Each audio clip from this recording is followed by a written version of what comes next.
Hello, everyone. My name is Catherine Jimenez-Spencer, and I am your host of the Season of Rebirth Summit, and I want to welcome everyone and let you know that we're all here to help you live deeply soulful lives. And I'm happy you're here, and I'm also happy to introduce our guest speaker, Susan Brennan. Hi. Hi. I'm going to go ahead and read her bio, and oh my goodness, yes, we are. I will totally disclose that this is my first recorded interview, and I had to confirm that our record button was pushed so that you all get to enjoy these. So now we know. I love it. The behind the scenes. You get the behind the scenes as well. Okay, so Susan Brennan. I specialize in creating a calm environment where efficiency, joy, and clarity thrive.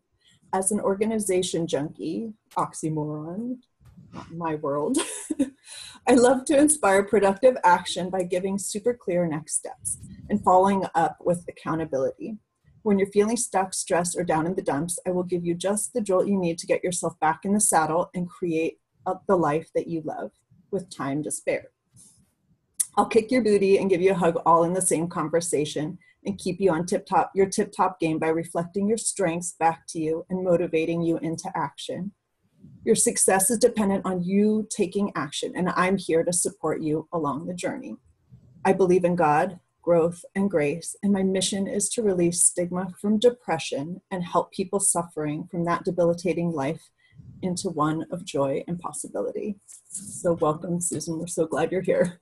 Thank you. It really is truly a joy to be here. Awesome. Awesome. Well, I want to jump in with questions, but I also want to at least preface her introduction by saying that this is not Susan's full-time gig at this point, and so I feel really honored that she agreed to come and talk to us and to let you know the inspiration behind inviting her, which was that we are mutual friends in social media, or we're friends through mutual friends in social media, and I was really stunned one day when I saw this picture of this gorgeous, obviously capable woman out there helping people disclose that she had suffered from depression, and I felt like it was a very brave thing to do. I was obviously very surprised, and it really moved me. It moved me into wanting to offer her hope to you all and some of her experience, because I know that this is a pretty prevalent problem in our society. And I know that people can get really triggered, that a lot of stuff comes up around the holidays, around family and just internal experiences. And I felt that this would be a very supportive conversation for people to have. I know we want to get to the joy and the soulful life, but I also know that we can't do that without addressing some of the underlying things that people are struggling with. And so I want to thank Susan for coming and just to talk to us about this today. So thank you, Susan. Yeah, no, I'm so passionate about talking about it now. I hid it for, decades, honestly. So it has been truly one of the most liberating things in my life to share it. And the picture that you're talking about, the Yes. post that you saw, truly it was one of the first times that I had really gone there publicly and really, really opened up to the fact that I was struggling with that and that I was in the process of overcoming it. Because when I posted that, I was still in process. I was kind of sort of overcoming it, but I was still thinking back into it. So I love that is one of the ways that we connected, because that was the whole purpose of sharing it, was really wanting it to land with whoever needed to hear those words. Because a lot of what supported me along my journey was behind the scenes, behind the computer screen, being silently inspired by people. I wasn't liking a post, I wasn't commenting on the post, but something about it touched me or resonated with me. So I'm open to sharing about it now, and just hopeful that any conversation I have, any interview I do like this, any post that I do has an impact on one person. Yeah. Well, we were talking just prior to the interview that it impacted me, and that yes, it has the potential to impact each and every one of us. And so, number one, I mean, the start was, I think, releasing the stigma, because there is quite a bit of stigma around, you know, dealing with depression, and any other emotional stuff we're dealing with. You know, it's not what we talk about most, not what most people disclose. It's not what people typically share on social media and at work, and even with their families, and maybe even with their spouses. So one of the things that you started with was releasing the stigma, but I also see that, you know, that you had stated that your mission is also to help people release the debilitating aspect and the suffering, and help people live, you know, joyful lives. And so I just, you know, wanted to like leave this space open for you to share a little bit about the process. So, I mean, there was sort of something happened between I am owning the fact, or I can acknowledge this inside of myself, that I'm dealing with depression and the joy. So I don't, you know, is there something, a starting point for you, or something that you would like to share to help people either recognize themselves in this process, where they are in the process, if this is something you're dealing with or a loved one's dealing with, or you know, where were some of your first steps in that journey? Yeah. Or joy? So, I mean, we could talk for weeks on this. So we're going to keep it kind of high level and just putting it out there right now. Yeah. Reach out to me if there's anything that's really resonating with you. I would love to go deeper with you. Yeah. I'm an open book about it. My Facebook wall, you can read through all the different things. So putting that out there so we can keep things on track with our with the time that we have together today. And really, I've lived with high functioning depression for all of my adult life. So most people didn't know. I walked around with a smile on my face. I was still showing up and doing work. And I think a lot of times people think of depression and they think, you know, someone's laid up in bed and they just can't get up, and they keep the curtains drawn and they like can't eat. That was so not my version of depression. Right. And so the first thing I really want to offer to people is that my cat just jumped up here. So you might see him in camera in a second. The first thing that I want to offer to people is that it looks different. So I know one thing that I struggled with, a lot of the shame that I was living with specifically around my depression, was, who am I to be depressed? Like, there's no reason for me to be depressed. I didn't have any traumatic experience. I was raised in a really happy, healthy home. You know, I mean, middle class white female, like, who am I to have any sort of depression? And so the first thing I really want to share with people is that it's not about a circumstance that happened in your life. It's not about a situation that you found yourself in. It's really, for me, my whole experience with it was I was stifling my light. I wasn't allowing myself to be joyful. I was truly like, every time I felt that little rise in my stomach of, oh, I kind of enjoy this, I would shut it down. And it was so contradictory to what I wanted. I was craving joy. I was craving living a life that I was excited about, and I wouldn't allow it. So I think the first step really is just recognizing that in yourself, that depression doesn't have to look like you know, not being able to get out of bed. And being able to acknowledge that I had depression is not something that I was able to do for many, many of the years. And I would get triggered anytime someone would suggest it. But people who were close to me could tell, like, I clearly wasn't happy. I was unhappy in every area of my life. I didn't like my job. I didn't feel like I had deep friendships. I, you know, was really wanting to be in a romantic relationship. Like, I had all these check boxes that were empty.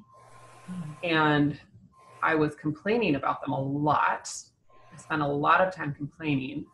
I'm going to kind of weave this into what really brought me to where I am today. I had a happy childhood, and then just really felt disconnected from the world through my junior high years onward, all the way up through my adult life. Socially, I just really felt socially like I didn't fit in, and I didn't know how to make friends. I didn't know how to be a friend. So I spent a lot of time feeling really lonely and craving something that I didn't know how to get. And it got a little bit better as I got older. And yet the way that I made up for feeling like I didn't have friends was feeling like I had to fit a mold of what I thought people wanted in a friend. So I would pretend to be something else, and I would pretend to be someone I wasn't to get friends or to be in a relationship. And it just spiraled into, okay, great, I have friends, or great, I have a boyfriend, but I'm still not happy because I wasn't being me. I wasn't being authentic. I was just living in this fake world, and it was super unfulfilling.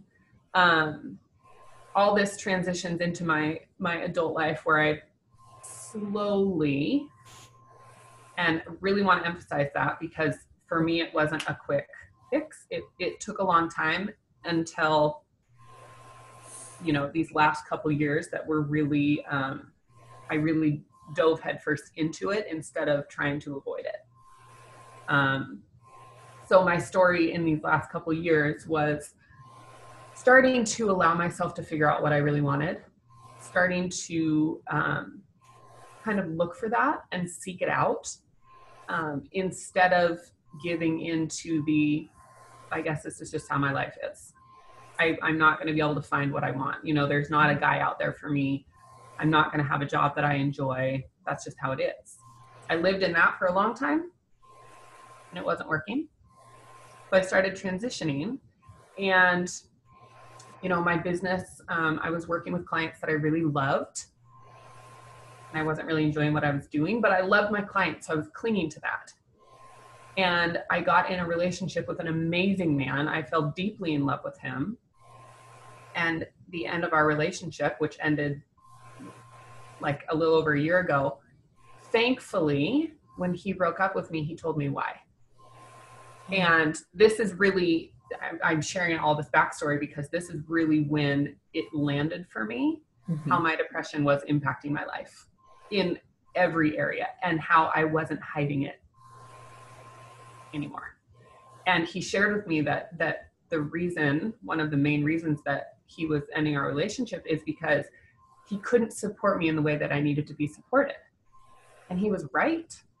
He was so loving and generous and kind and helpful, and all he wanted for me was goodness. All he wanted for me was to succeed and to be happy. And he gave everything he possibly could. He gave his support and his advice, and he was so wise, and he was so for me. And I still wasn't making any movement for myself. And someone else can want it for us so bad. And if we're not wanting it for ourselves, it doesn't matter. So in that moment, when my heart was just broken, I was so caught off guard. I was so living in my own fake world of everything's going great. I'm going to marry this man. Like, we're going to have our future together, and life is going to be, that's going to turn my life around. I was in that mindset, like, that'll fix everything. Then I'll be happy. And when he ended our relationship, and I was so brought back to actual reality that that's not how it works. And that I was really my own detriment.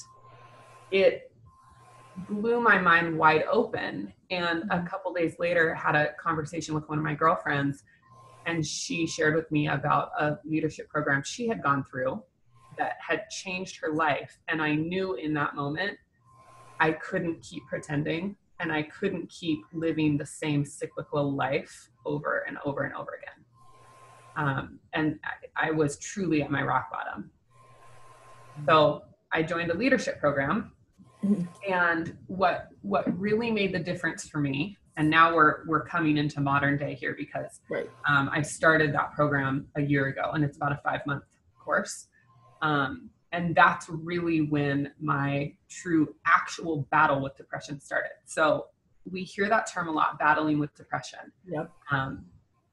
And I think a lot of people resonate with the fact that it doesn't ever feel like you're battling so much as you're just losing the battle.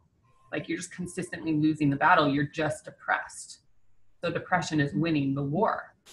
And for me, it became very real when I started confronting everything that had been weighing me down. For me, it was a lot of self-worth. I didn't have any. So that was a huge, when you don't have any self-worth, you don't have any desire to improve your life or any feeling that you are worthy of enjoying life. So there's no motivation to go after it. And when I really started going there and I really started looking at my life and what wasn't working, and I could list off a lot of things that weren't working for me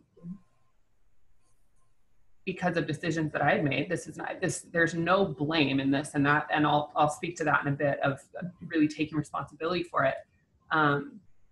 But what really landed for me in this first weekend of a very intensive emotional intelligence training in this leadership program was that's when the battle actually started, of when I actually started fighting back. And I finally recognized I can actually show up for battle to take on depression instead of just letting it beat me down.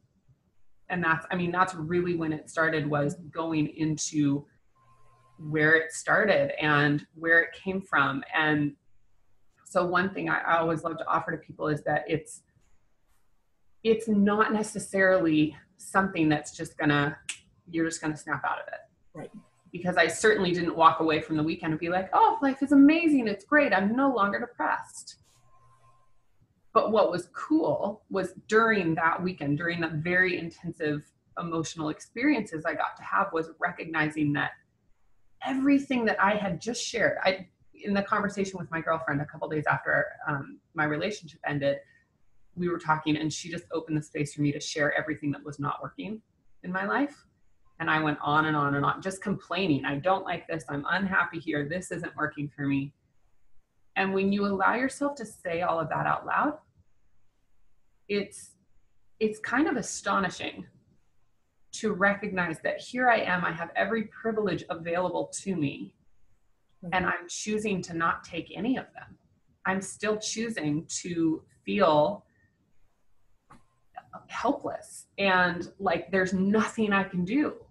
And so it was very, as contradictory as it sounds, it was very liberating for me to share all of the things that weren't working for me in my life. Mm-hmm. And then I started the leadership program shortly after that, where I really got to dive into owning my responsibility in everything that wasn't working. No one ever in my entire life has held a gun to my head and said, you have to do this. Every single opportunity that I took or didn't take was my choice.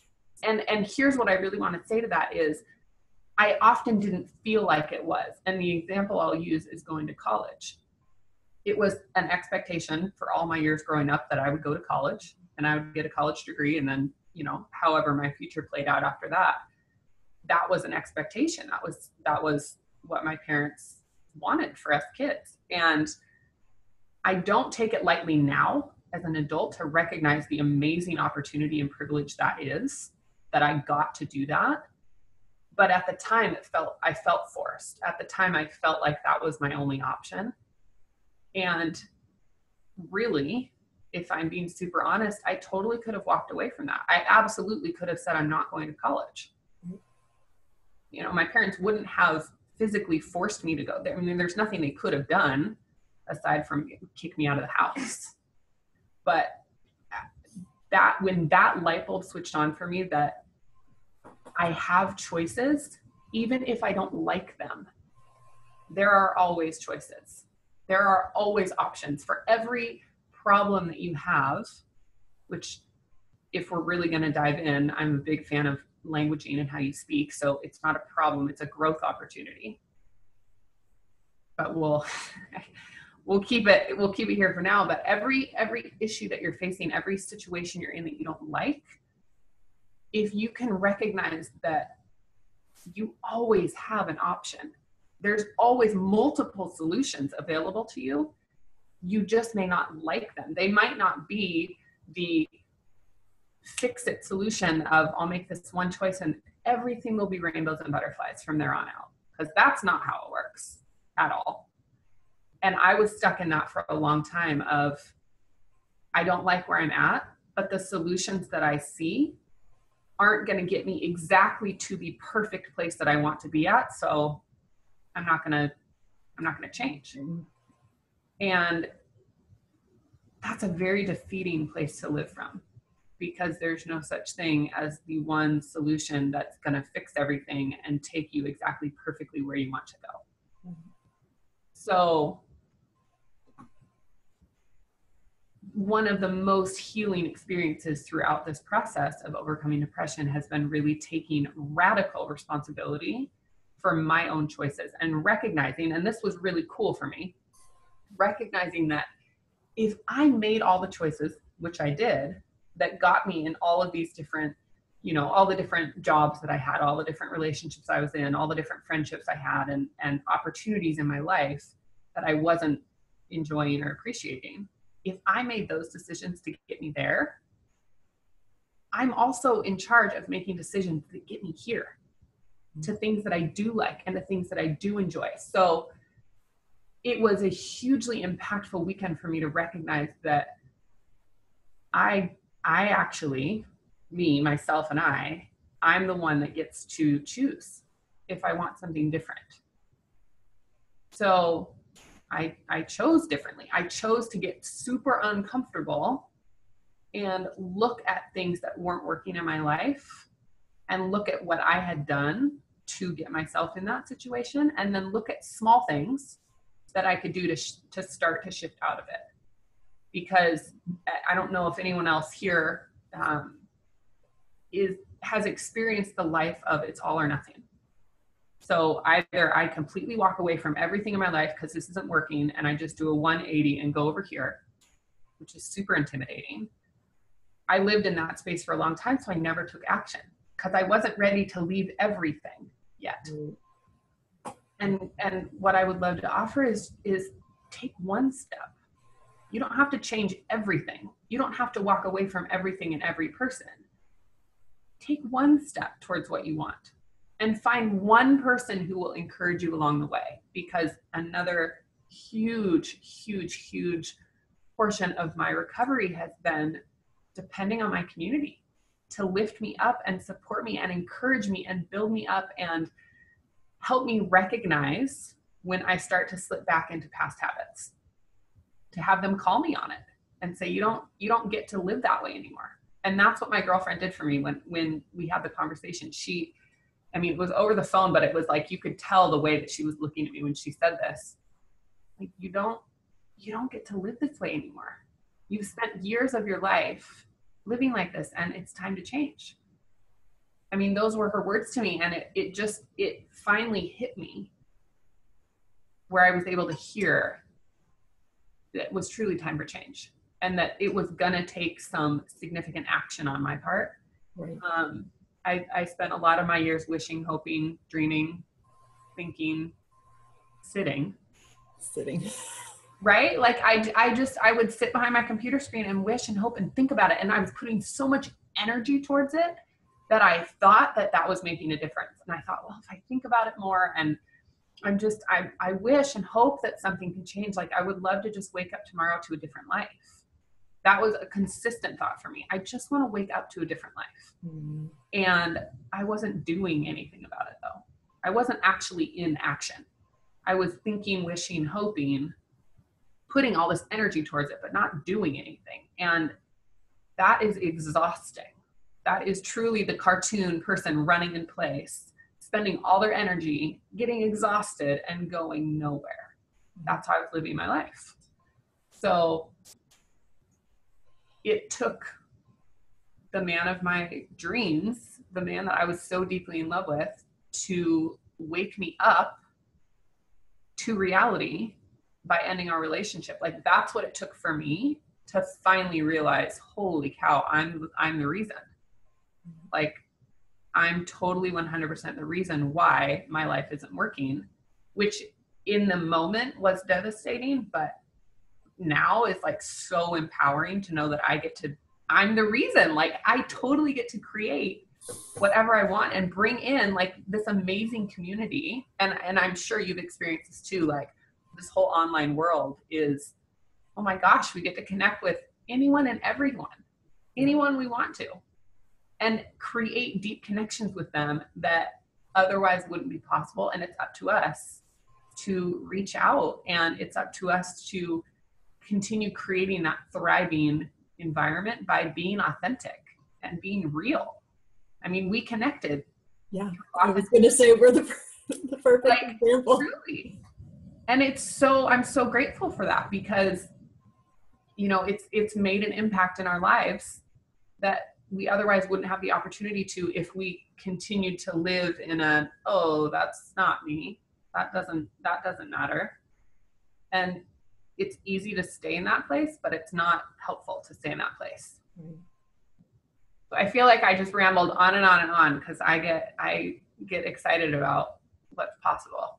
Well, take responsibility. The excitement transmits, and I didn't want to interrupt, because I think every piece of the journey is informative for everybody. It's insightful, and you know, you just never know what one little thing that you share might be the key for someone else for it to be their wake up or for their empowerment. So the one thing I did want to ask is, it sounds like there was this major event, this traumatic event, and I'm sorry. I mean, it sounds like it's obvious that it was very devastating for you, but it was the wake-up call. It was the rock bottom for you. It was kind of the call to be willing to change. I know that you do like a weekly broadcast that's called Growth and Grace. I know that that there, at some point, it sounds like some element of faith, some element of hope that things could be different came in. And I just wanted to know if you would be willing to speak about that. Yeah. So a huge part of the work, and we touched on this a little bit as far as the languaging and how I speak has been, and this was a huge catalyst. That whole experience of our relationship ending was a huge catalyst in moving me towards a different way of being in my life. And a lot of it, you know, we've all heard, use affirmations, use mantras, like they're so helpful. And oh my gosh, if I had one more person tell me, like, just think positive, like say 3 things you're grateful for. I was so triggered by that, because there was a guilt that I was feeling in being able to look around and say, wow, I'm actually, like, I have a body that works. I have access to fresh, clean water to drink and to shower in. And like, I have food and I have a place to live and all of these things. I have this amazing family and friends, and I had all these things, and I was not, like, literally could not voice the words that I am grateful for these things. I could not say the words. And what really helped me in overcoming depression, and something that's continued to be supportive as I'm, going on with my everyday life, has been how I look at things that have happened in my life in the past. So that whole experience, while in the moment was devastating for me, it was so heartbreaking. Everything that I had envisioned for my future was just taken away in that experience. And to look back at it now and see how that was such a pivot point in my life to put me on this new trajectory of joy and happiness and purpose is one of the biggest blessings I've ever experienced. Mm-hmm. And and with everything going on in the world, and, there's so many tragic examples of where someone's unhappiness is lived out and impacts other people. And, I don't know how many people have heard this share that Mr. Rogers, y'all remember Mr. Rogers, that he shared that his mom used to tell him when something when they were watching, a fire on the news or something, and his mom would always tell him to look for the helpers. Oh, I And did. like, Yes. so powerful, such a simple thing. But if we can look for the helpers, if we can look for the people making a difference, if we can look for the silver lining, and sometimes you really have to stretch for it. I'm not going to lie, sometimes, and it's not always something that is like instantly available to me, and when I'm looking at a current situation that I'm in. But if we can look back and say, okay, if that one thing hadn't have happened, that one tragic experience hadn't have happened, who would I not have in my life right now? Like, who did I meet through that experience? Whose life was I able to touch through that experience? What life lesson did I get through that experience that I otherwise wouldn't have learned? Sometimes it's a little thing, and sometimes it's a thin silver lining, but it's always available, and it's always an option. And sometimes it takes someone else reflecting it back to us, even if we don't like what we hear.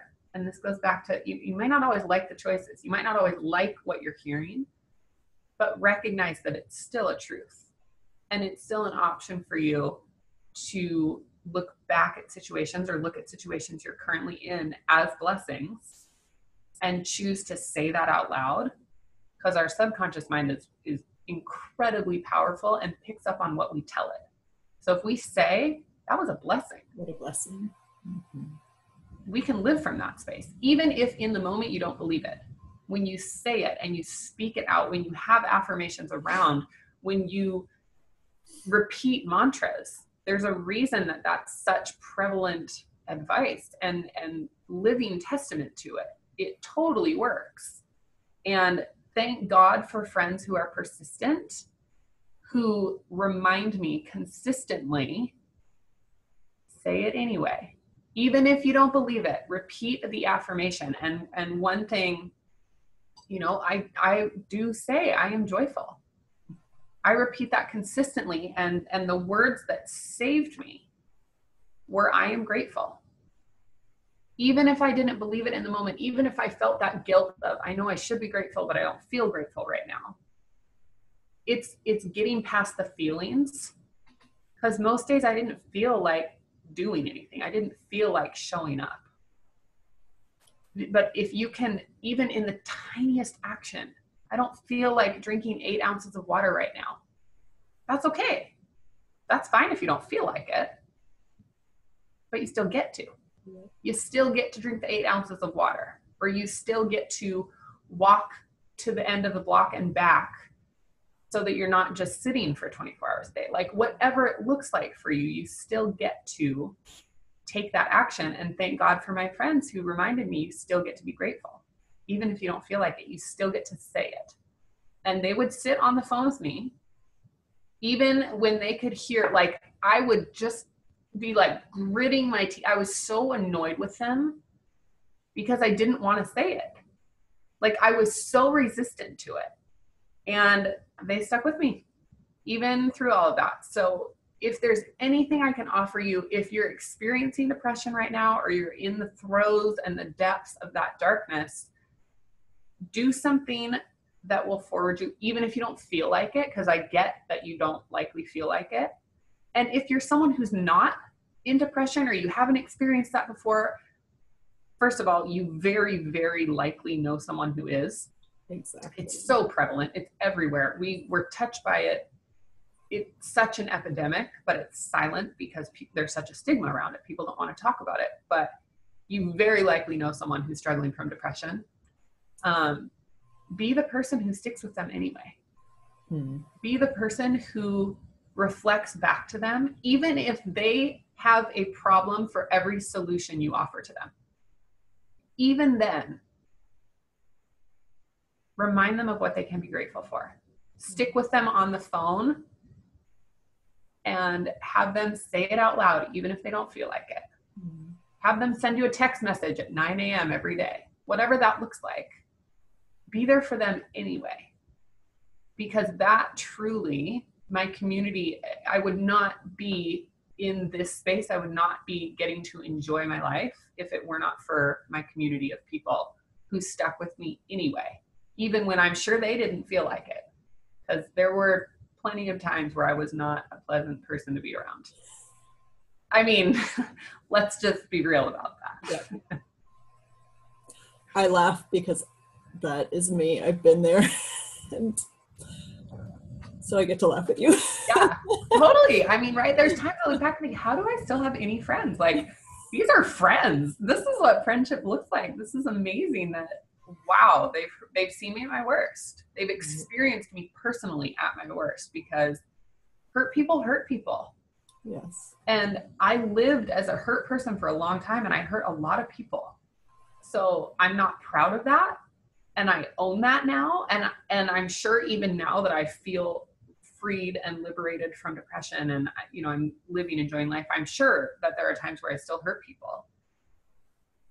And yet I know that I'm not living from that space anymore.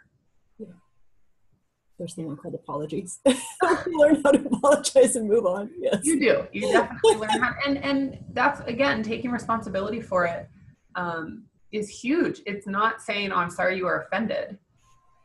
It's saying, wow, I'm really sorry that what I said had that impact. Like, that was not my intention. It's owning whatever part you had to play in that. And there are times where you say things that are not offensive in the slightest, and someone gets offended, and that's on them. And you can still own your responsibility, whatever that looks like. So ownership has been really powerful for me. Yeah. Ownership and saying I'm grateful. Right. It's been huge. Susan, I feel like I could talk to you for a very long time. Like, you went deep, and I feel like we're still just scraping the surface, but this is the time that you have gifted us, and I feel like it's a really good segue into your free gift as well. So I just want to let everyone know that, I've kind of made a commitment to keep these interviews to about half an hour, 45 minutes at most. And so even though my heart says I would love to keep going for everyone, we are kind of coming to the end of our time together. So I'm going to let Susan just introduce her free gift, and just know, everyone, that the link is, on your email that is providing you this interview. So, but take it away, Susan. Oh my goodness. First of all, thank you so much. Like, I am honored that I get to be part of this, and truly am trusting that it makes an impact on the one person who really, really needs to hear that it's possible to come to the other side of it. And I briefly shared this, but really what made a difference for me was repeating the phrase, I am grateful, even when I didn't feel like it. And a consistent thing that I have done, and that I still have, I'm looking at my desktop screen right now, and I have little printouts. I'm alive and grateful. Thank you for my passions and experiences.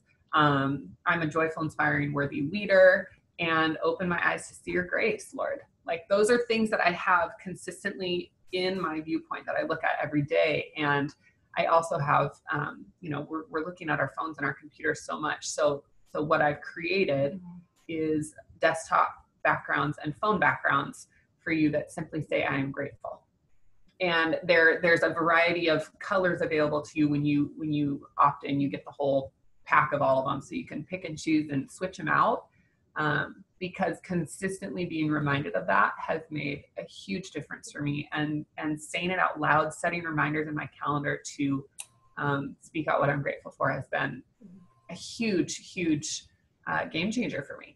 Right. So I would love to offer that to you. It's very simple. Just opt in at the consideritdonepersonally.com, because all of our work happens personally. It's not up to someone else. So if you want to consider it done, you get to do the work here, and starts with saying, I'm grateful, and really recognizing what's available to you. So again, reach out anytime. Like, you respond to the email that you'll get with those goodies in there, and share your story and let me know how I can support, because I truly am here to support people into living that life of joy and being freed from that stigma of depression, because it's not a bad thing. It can be truly the biggest blessing in your life.